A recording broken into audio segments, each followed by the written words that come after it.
Jason's fist slammed down just inches from Emily's face. His knuckles whitened with rage, and beer splattered onto her jacket.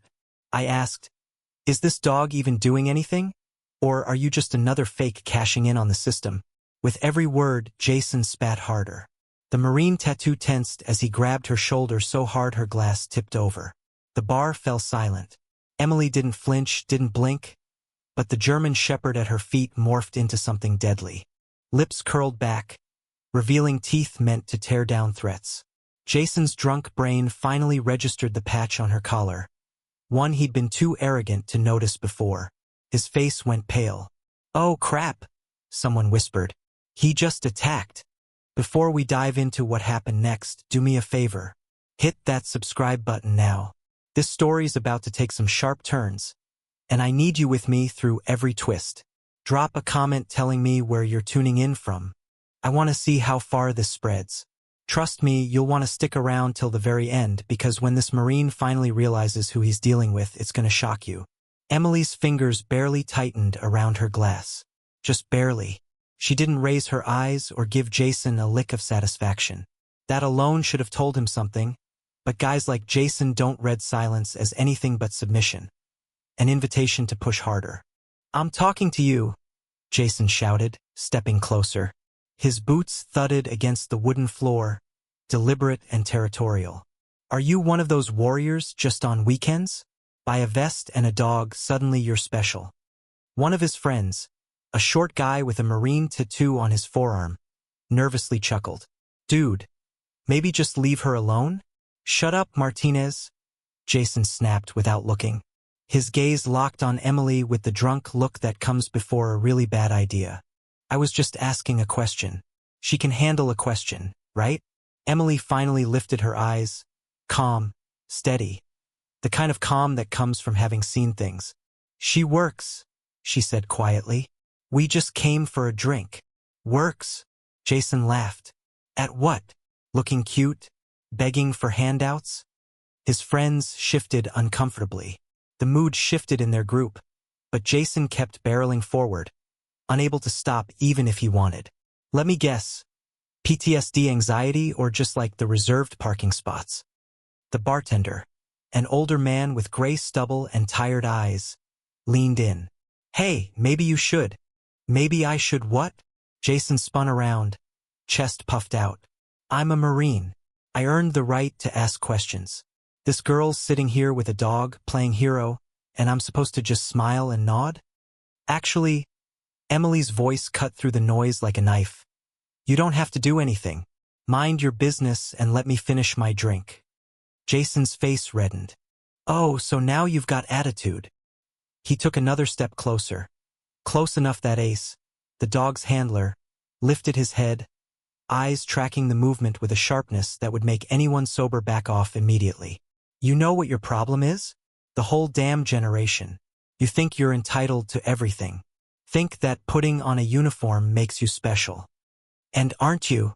Emily tilted her head slightly. Jason jabbed a finger in his chest. "I earned my place. Blood, sweat, tears, real fights, real deployments. Not sitting at a desk pretending to be a warrior." "You don't know what I do," Emily said softly. "I know what you are," Jason shot back. "You're a quota. The Navy needed numbers, so they handed you a title, patted your head, and told you to sit in the corner and look pretty for recruitment posters." Martinez jumped up, face going pale. "Jason, seriously, dude, stop." "Why?" Jason demanded, turning on him. "Why should I stop? Because she might cry? Because I might hurt her feelings?" He leaned into Emily's space. "Newsflash, princess. Real Marines don't care about your feelings." Emily clenched her jaw, tightening her grip on the glass just an inch. Ace shifted next to her, muscles coiling like a spring ready to snap. "You done?" Emily asked quietly. "Done," Jason scoffed. "I'm just getting started. You know what pisses me off? Girls like you make the rest of us look bad. Sitting there with your emotional support dog pretending you're tough, like you've seen anything real. Meanwhile, guys like me, the ones who actually did the work, get lumped in with your participation trophy generation." "Jason," the bartender said sharply, That's enough. It's not enough, Jason yelled. I'm sick of pretending, sick of everyone acting like we're all equal when we're not. Some of us earned our place. Some of us bled for it. He waved toward Emily with disgust. And some of us just showed up with the right biology and got handed everything. Emily stood slowly, controlled, a movement born of deep training. Ace stood with her, silent, sliding into a protective position. You might want to sit back down, Jason muttered, misreading everything. Embarrass myself? Emily repeated quietly but firmly. Is that what you think is happening? I think you're in way over your head. Jason stepped closer, close enough for Ace to stiffen, every muscle tense. You're used to people tiptoeing around you, treating you like you're fragile, like you can't handle the truth. The truth, Emily said softly. You want truth? Let's talk truth. You don't belong here. That dog's probably the only reason anyone takes you seriously. You put your hands on me first? Now you're a threat. Jason's hand reached for her shoulder. Before his fingers touched her jacket, 3 things happened at once. Ace moved like lightning, closing the space between sitting and standing over Jason. Emily's hand caught Jason's wrist with a grip that turned his cocky face to shock and pain. The bar, buzzing with tension, fell deathly silent. Don't, Emily said simply. Jason tried to pull free. Tried. Emily's grip held firm. His eyes widened, genuine fear flickering for the first time since this started. Ace pressed against Jason's leg, not biting or attacking, just controlled aggression waiting for a signal. What the hell? Jason's voice strained. Here's the truth, Emily said quietly but clearly. You don't know me. You don't know what I do or where I've been or what I've seen. You made assumptions about me that say more about you than they do about me. Jason stammered. Let go of me. When I'm done, Emily replied. You put your hands on me. That's your choice. Now we're having a conversation, that's mine. Martinez stood, hands raised. Look, he's drunk. He doesn't mean it. Yes, he does. Emily cut in, eyes locked on Jason. He means every word, just not used to consequences. She squeezed Jason's wrist a fraction more. He gasped. You wanted truth. Here. That dog you insulted? Certified in explosives detection, patrol, and protection. 2 deployments. Found IEDs that saved more lives than you know. Right now, he's deciding if you're a threat to be neutralized. I'm not, Jason started. You put your hands on my handler, Emily said flatly. So yes, you are. The only reason you're still standing is because I told him to wait. And you want to know something? That's not because I need him to protect me. It's because you need me to protect you. The bar was silent. Phone buzzed, it sounded like a gunshot. Now, Emily said, voice sharp, you're going to apologize. Not to me, to him. She gestured to Ace. He showed you more restraint than you deserved. Insane, Jason said, voice shaking. Apologize, Emily said, or I let him go and see what happens. I'm sorry, Jason said quickly. I'm sorry, okay? Emily held his gaze for a moment more, then released him. Jason stumbled back, clutching his wrist, face flushed with shame and residual fear. Ace remained tense, eyes focused. Stand down, Ace, Emily ordered. The dog relaxed instantly, sitting at attention, professional and calm. Emily looked around the bar, meeting eyes. Any more questions about my dog? No one spoke. Good, she said.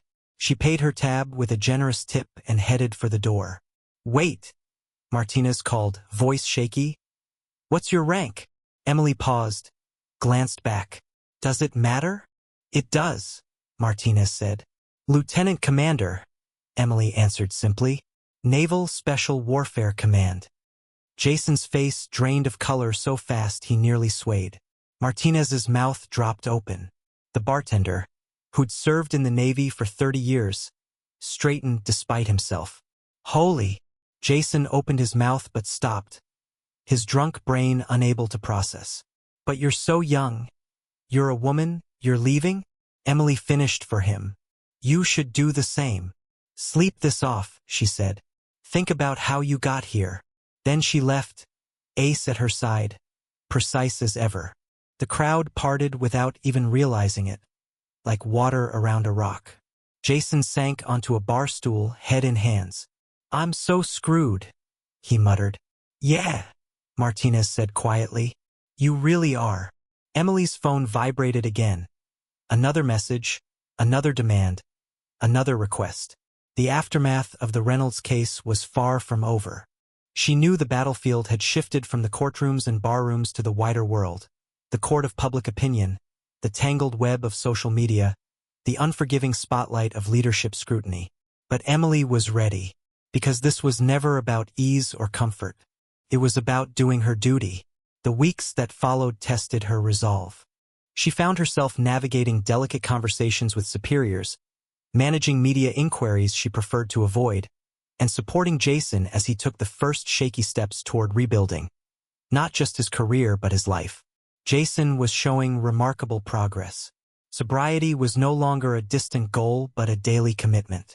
His wife Sarah and baby Emma were his anchor, a constant reminder of what mattered most. Emily had arranged for Jason to receive counseling and mentorship from seasoned Marines who had walked similar paths.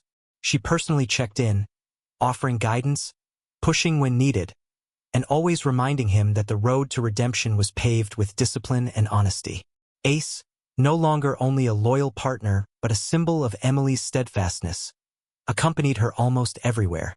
The dog's presence was a reminder of the bond between handler and companion, the silent strength that often spoke louder than any order given. The fight against inertia within military bureaucracy was arduous. Captain Reynolds's court-martial brought a public reckoning. The evidence was damning: tampered samples, testimony from Staff Sergeant Mills' security footage, and his own refusal to explain critical actions. The court was merciless. Convicted on all counts, Reynolds faced a 15-year sentence, dishonorable discharge, and loss of all military benefits. His reputation, once fiercely guarded, was shattered utterly. Emily attended the sentencing quietly, Ace at her side. The victory was bittersweet. Justice served, but trust broken, careers ruined, and lives irrevocably altered. Emily's own journey was no less challenging. Promotion boards debated her unconventional decisions, colleagues questioned her leniency, and whispers filled the hallways. Yet, amid the quiet doubts and outright criticism, there were voices of support, those who saw in Emily a new kind of leadership, one that balanced firmness with compassion, accountability with opportunity. Her father's pride remained a steady comfort. In late-night calls, he reminded her of the legacy she was building, not just in rank or accolades, but in integrity and courage. And then came the day she was frocked as a full commander. The ceremony was modest but meaningful. Surrounded by friends, mentors, and colleagues, Emily accepted the insignia with humility and resolve. Her speech was brief but heartfelt, emphasizing duty, honor, and the sometimes painful costs of good decisions. Her gaze landed on Ace, sitting patiently near the front, and then on Jason, who stood proud and sober among the crowd. Leadership, she said firmly, is not about commanding fear or demanding obedience. It is about inspiring trust, extending mercy, and holding each other accountable, for the sake of the mission, our comrades, and ourselves. Jason's life took a new and hopeful path. Promoted to staff sergeant, he dedicated himself to mentoring Marines struggling with addiction and trauma. His story became a beacon, a testament to the power of second chances and the strength found in vulnerability. He spoke openly at trainings and support groups, never hiding the mistakes that nearly destroyed him but celebrating the hard work that saved him. Sarah and Emma thrived, their family growing stronger each day. Emily's unit flourished under her command. Her leadership style, grounded in fairness and fortified by experience, earned admiration and loyalty. She fostered an environment where mistakes were met with opportunity, where discipline was balanced with understanding, and where every Marine was valued as a person, not just a soldier.